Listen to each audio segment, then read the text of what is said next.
Okay, in this presentation, I'm going to go over the questions that you gave me on the Google form, and then I'm going to give just a couple suggestions for how to answer the questions on the midterm.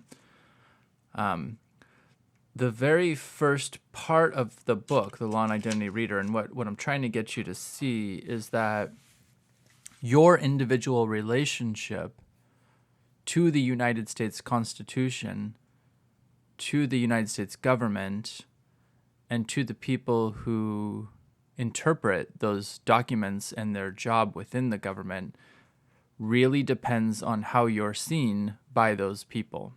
And so we really want to start making sure that you understand that concrete reality. Too often in classes, professors talk about the lofty ideals of something like the United States Constitution, and there's no physical evidence of that being reality for most people. So I wanted to start with a quote by Justice Sonia Sotomayor because she, and this is at the end of the book, but I think it really kind of captures the spirit of what I'm trying to get you to see. So there's, like she obviously believes she can do something, but there's people who look at her and say, well, she's Latina from the Bronx, and so she can't do it.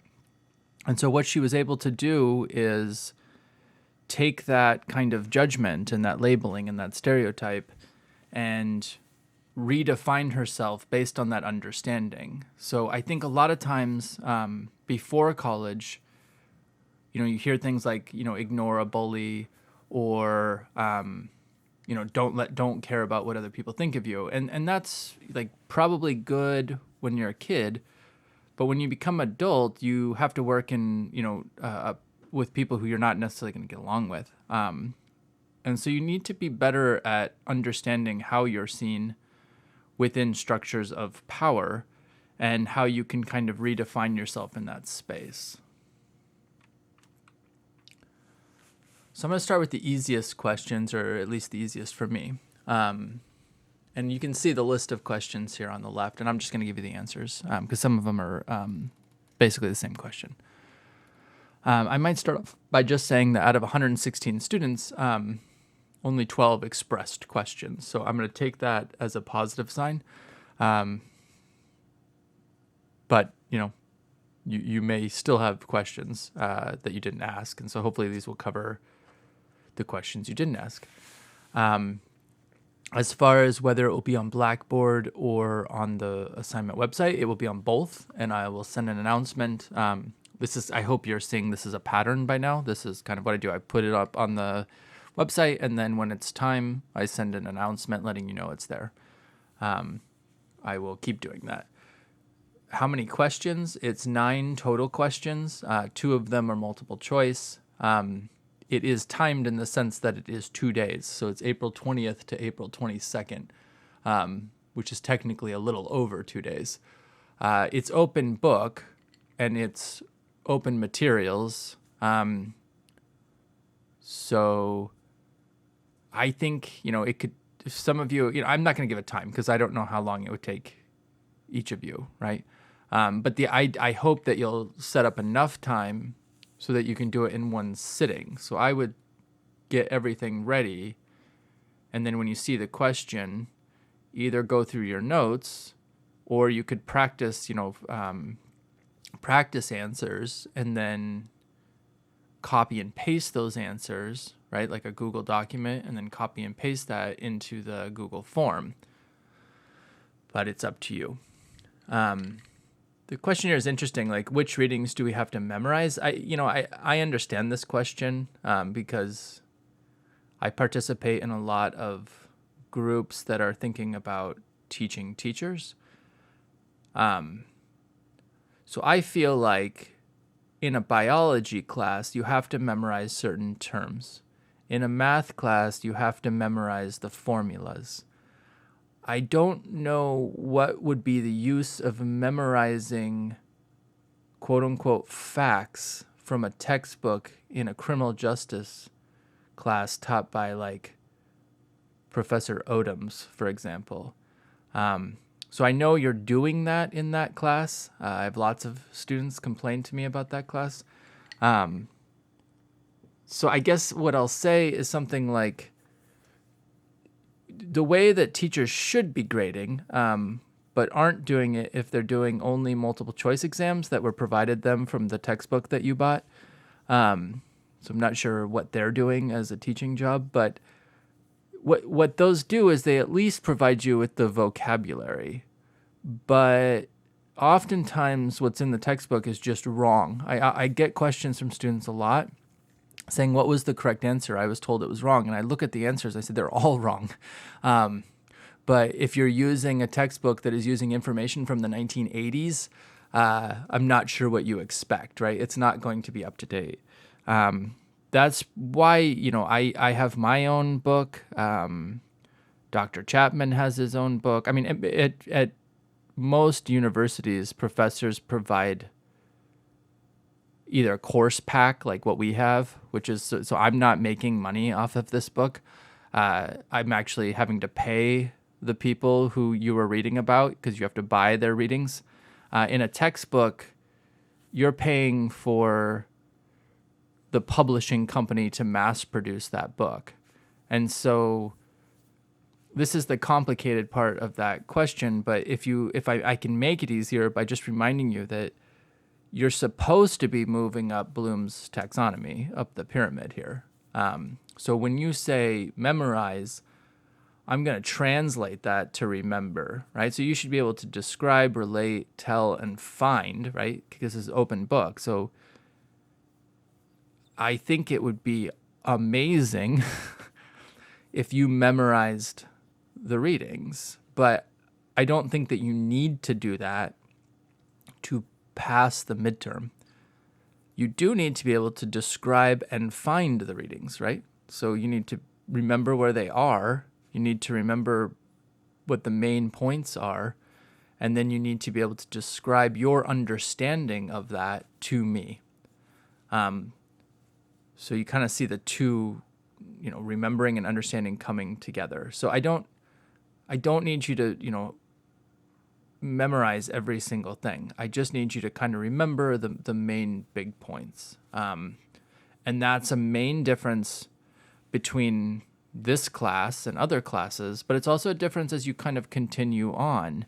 Some of you might like those classes where all you do is you read something, you memorize something, you take a multiple choice exam, and then you move on with your life. The two problems with that, just to be the bearer of bad news, is that's not what's going to happen when you transfer to John Jay or any other transfer institution. So lots of students complain once they get to, be a junior in their third year that they weren't prepared from first and second year. So I'm not going to do that to you. I'm going to prepare you for what lies ahead. Even if you're not transferring somewhere, memorizing information and then spitting it back to someone is no longer a useful skill because computers do that better than you could ever do it. So there's not even a job in which you could do that. So you're just in those classes, I have to be honest with you, I mean, you're just wasting money. So like the silver lining is just try to get the legal vocabulary. But in this class, you have to think. You have to think deeply, and I need to see that you understand this information, not that you can just repeat it. So I hope that I'm going to give you, that's why I decided at the end of this, I'm going to give you some examples. I'm not trying to trick any of you. I'm hoping you understand the material. I mean, that's my goal as a teacher. So I just want to kind of just make sure that that's clear. The next one is, super easy, right? Which chapters and topics are discussed?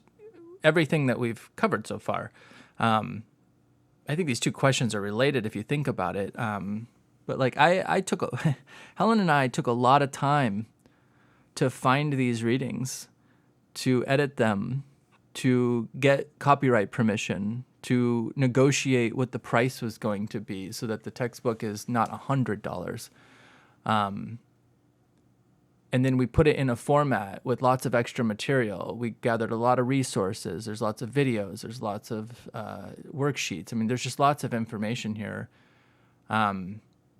so that it builds up, that you get, piece by piece by piece. By the end of the Law and Identity Reader, you'll have a really good understanding of how the structure works, so that when you transfer, or you go on and you become a citizen, right, or you are out there in the world, you understand the rules of the game. And so I'm going to get to some of the questions that are specific in a couple slides. But, if you don't understand something, that's your job to let me know what you don't understand, and I can help you.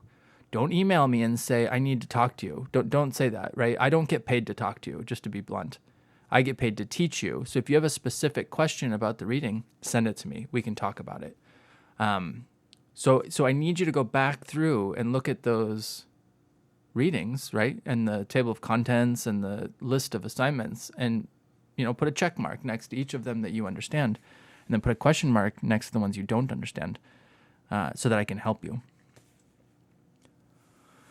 It's going to be a Google form, so it's the same thing you've been doing so far. So I won't say any more about that.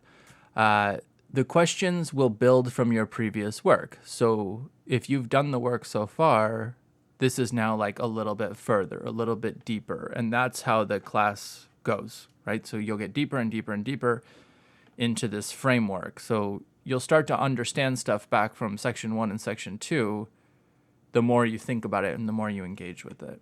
So I think those are the easy questions. Let me get to the difficult questions.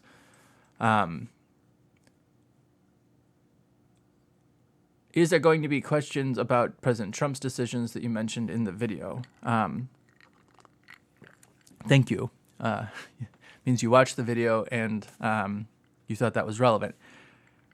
I mean, Donald Trump provides so much discussion material that if you feel like you can confidently explain either why Donald Trump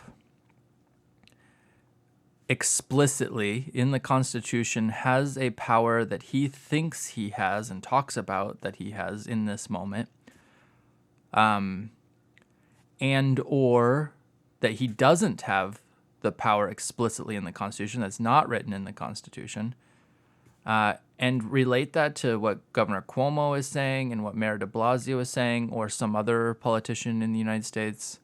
If you can apply that to the class, then sure, I'm going to give you credit. And one of the questions asks you to list anything from the class that shows me that you understand the information. So again, I'm not trying to trick you. I want you to tell me what you do know about this class. So that goes to the second one. How long until we find out our grades? I wanted you to look at this rubric, right? Because this is how I'm going to be looking at your answers. And I might remind you, I have 116. So for those of you who use direct quotes and are very clear in your answers, this green column, the A+ column, I think it'll be pretty easy to get you your feedback. And I will let you know how you're doing. For those of you who are kind of in the B and the C section, that's going to be harder because I need to give you specific information as to how you can improve your grade. So that might take a little longer. And then the fourth column, I put in red because this is like an intervention. I need to figure out what's going on, and so we can solve the problem before it's too late. So I'm gonna be positive and optimistic and say that I can get to every single human, all 116 of you, within 2 weeks of the exam. So that would be like the 3rd day of May. If I could do that, I'd feel pretty great. Some of you will get feedback earlier. So it's just to get through every single human, maybe like May 3rd or so. That's my goal. So I will try my best to do that. It should be possible. Content-based questions. Only 3, which is fine. So labeling occurs when one group, based on their norms and culture, stereotypes another group who has a different culture and norms in a way that excludes, discriminates, or harms. The best explanation of that goes further into detail is the letter from a Birmingham jail. So Dr. King is talking about how white supremacists in the South are judging non-white people based on white norms and culture and white expectations that don't apply to African Americans in that region because they had only been one generation removed from being excluded from society. So labeling is just this thing that the power group forces onto a minority group. And then the minority group has to kind of figure out what they're going to do with that label. It's about Scott versus Sanford. Scott versus Sanford is probably the most important U.S. case, but is rarely talked about. And I'll let you think about why more classes don't talk about this case. But the general answer is that it's the stigma of race, history of slavery, and systems of discrimination. Most folks don't want to talk about this. I know that in Professor Trotman's class and Professor Barnaby's class and Professor Chapman's class and Professor Seward's class, that you talk about the reality of how the system treats people differently. But a lot of classes don't do that. And so it's okay to be confused about Scott versus Sanford. It is a confusing case. It's hypocritical. It's contradictory. I think the main thing to remember is, and there's a video on the channel or on the website, but I think the main thing to remember is just this was the case right before the Civil War and before the United States got the 13th, 14th, and 15th Amendments.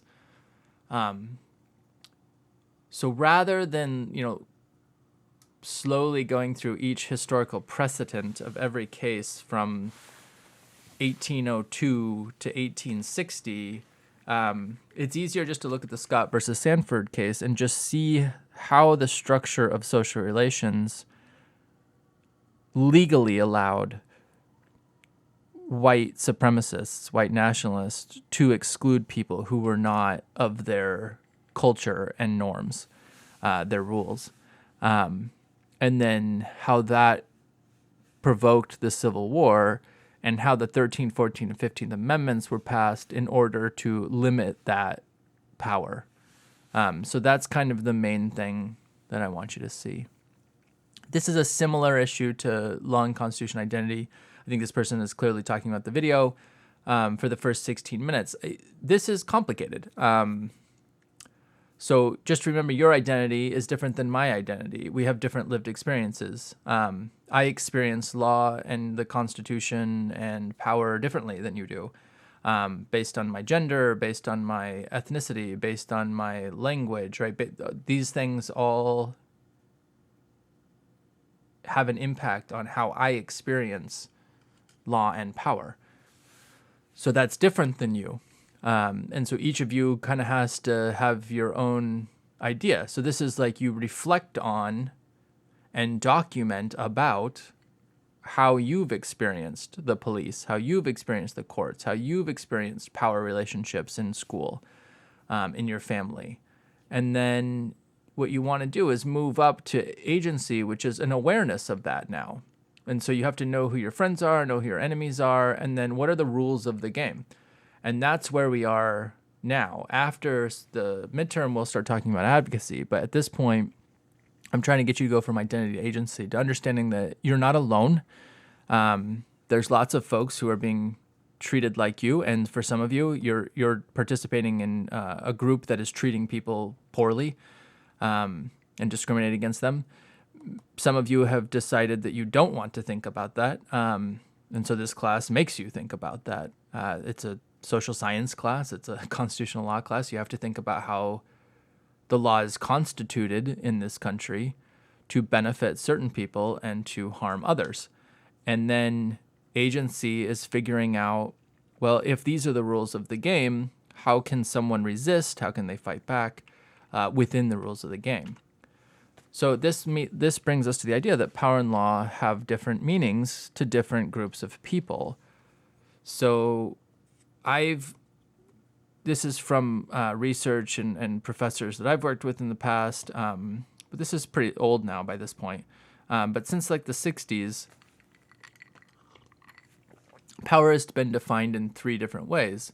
So power 1 is probably the one that people know the most, right?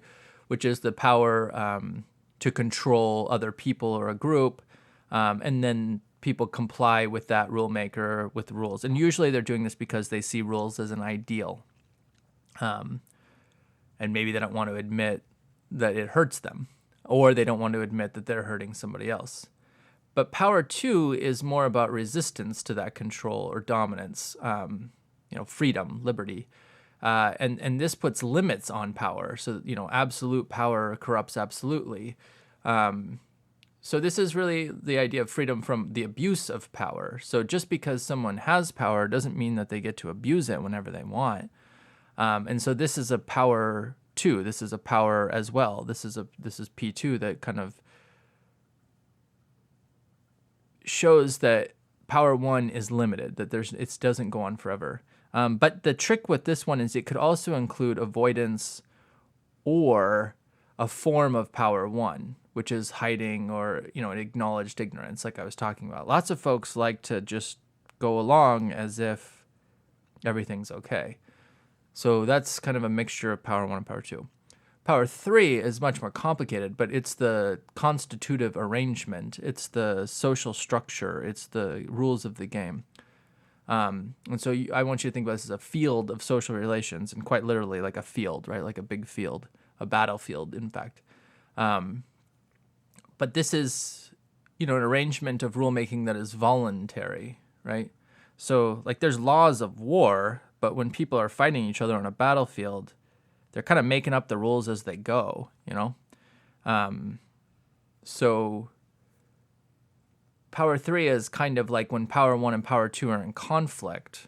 Power 3 is kind of like the group that's observing and trying to form a more perfect union, the Constitution. So that brings us to law, and the P1, L1 go together. So it's like power as control. If that's the way that the group feels, then they're going to have their laws are going to be as commands to be obeyed. For power 2, law is going to be seen as a limit to that command. And then for power 3, law is going to be seen as a negotiation. And so this is part of the difference in how groups use law differently based on what kind of power they have within a certain structure. So this is what you want to focus on for the midterm exam. So if I move down the column, it says reading. So you got the Scott versus Sanford reading, the Brown versus Board of Education reading, Quest for Legal Sovereignty, Politics of Land Reform, and Power of Self-Definition. I think these are the most important readings that really show this relationship. And so in Scott versus Sanford, you see that power 1 is exercised as a command. It's the originalist position, which is, they think that the rules should be the same as the white nationalists, men, property, rich folks.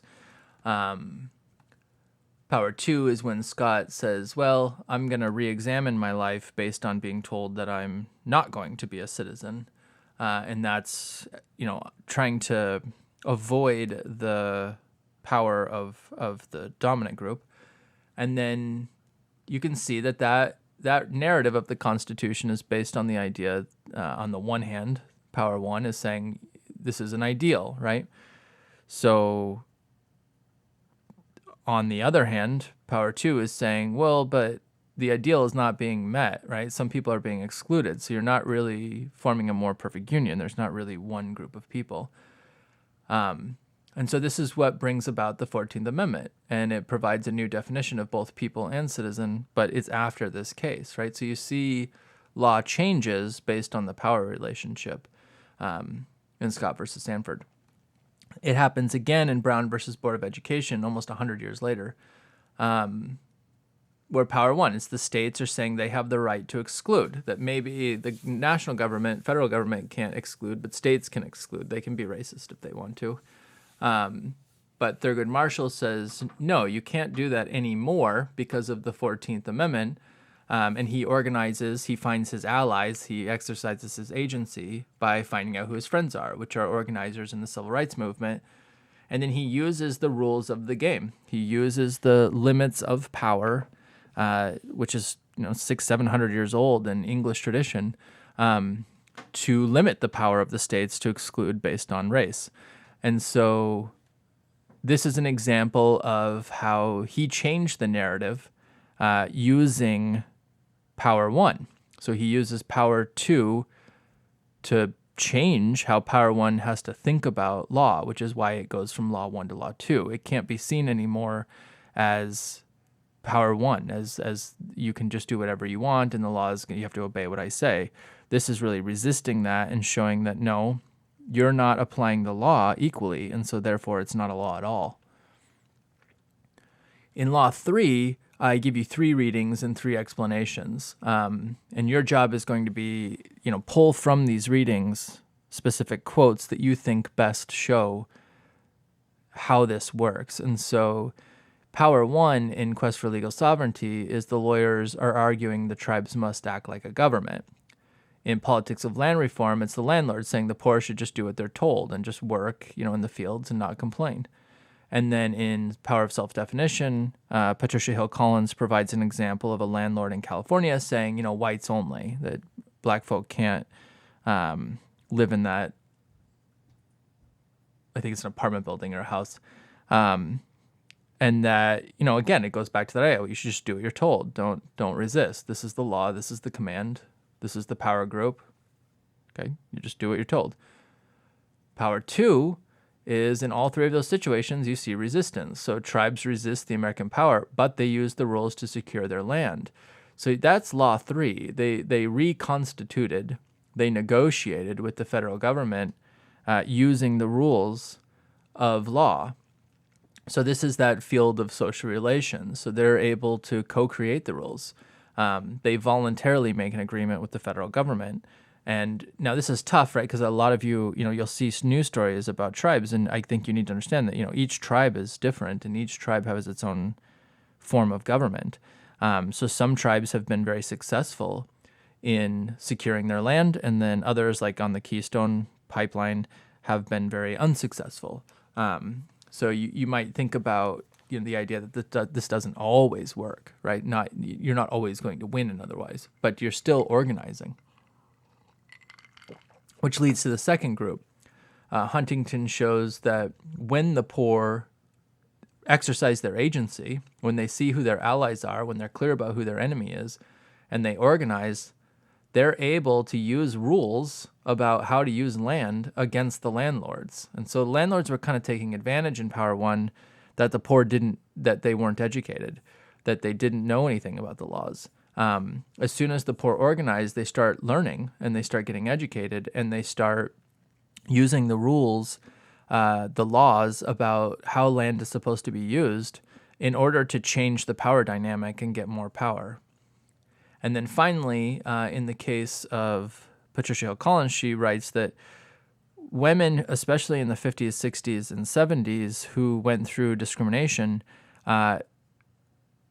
put their energy and efforts into art and literature in order to tell their stories, but also to redefine the relationship, to say that this label, this stereotype is not me. And I think she quotes several times to Toni Morrison in that section, but there's many, many others. And so you kind of see, like, even in pop culture examples of folks who are engaging in controversial discussions that in the 1950s, they wouldn't have even been able to talk about it at all. And so you kind of see, like, what is the relationship to the Constitution here? Well, we see it now. We see the balance of security of property interest versus the liberty of individuals and groups. And so this is what happens when a group is able to protect themselves and limit the abuse of power. Now we have a more equal or more perfect union. a more perfect union doesn't mean that everyone's going to get along. What a perfect union means is that everybody agrees as to what the rules are. And so when somebody violates the rules, then there's equal punishment. And that everyone gets to decide what the punishment is going to be and how it's going to be applied, and et cetera, et cetera. So then how does this relate to the amendments and the story about the amendments? Well, each of the amendments, if you go back and look at them first, second, third, all the way up, they provide a freedom against arbitrary and capricious abuse of power. In other words, they're saying power is not limited. So the Constitution, Article 1, 2, 3, and 4, gives power to the specific organizations, the agencies. So, 1 is all about Congress, 2 is all about the president, 3 is all about the courts, and 4 is all about the states. So it lists what power they have, but it doesn't say much on some of these more difficult situations, like who gets to order. It's interesting, right? Who gets to order people back to work? Interesting situation we find ourselves in. That seems to be a direct violation of the amendments, right? Who gets to decide, how much stimulus is going to be given? All these questions are hard to figure out if you read carefully through the articles in the Constitution, and then you have to balance the power of those government actors, of the politicians, against the freedom of individuals and of groups to do what they want. So I was seeing there's some churches that were refusing to follow the stay-at-home orders. And, that's a tricky situation. On the one hand, they have the freedom under the First Amendment. And then on the other hand, right, you have to balance the security of the property interests, meaning the economic arrangements. So this kind of shows you that when you have people who are educated and they're all organized and they're competing for their rights, that's when you're going to see this balance best. And this is something that's in the Federalist Papers that James Madison talks about a lot. There's some other theoretical people that have talked about this. Montesquieu, de Tocqueville, others have recognized that this is the idea of what people call separation of powers, but what they mean is the blending of power and power being equal among different groups, meaning poor, rich, however you define yourself, right? That each group has equal influence over the system. So what I'm showing you in those earlier cases with Power 1 and Power 2 is how Power 3 comes to be, right? And so it all has to happen through the educational process. So you're going through this as well, right? You're being educated about the law and about your power and about your identity and your agency. And so what I'm trying to get is to see if you can make the connections, right? So what is your relationship to the folks in these cases? How would you respond? And mostly, can you just kind of see the rules of the game and can you explain that? So that's what you should be practicing until the midterm. So this is going to be the last thing I do before the midterm because, of course, it's spring break. But I wanted to make sure that I answered your questions and that you were able to have a good sense of what it is we're trying to do here. So good luck. I'm sure everyone will do fine, right? And we'll decide what we're going to do after the midterm.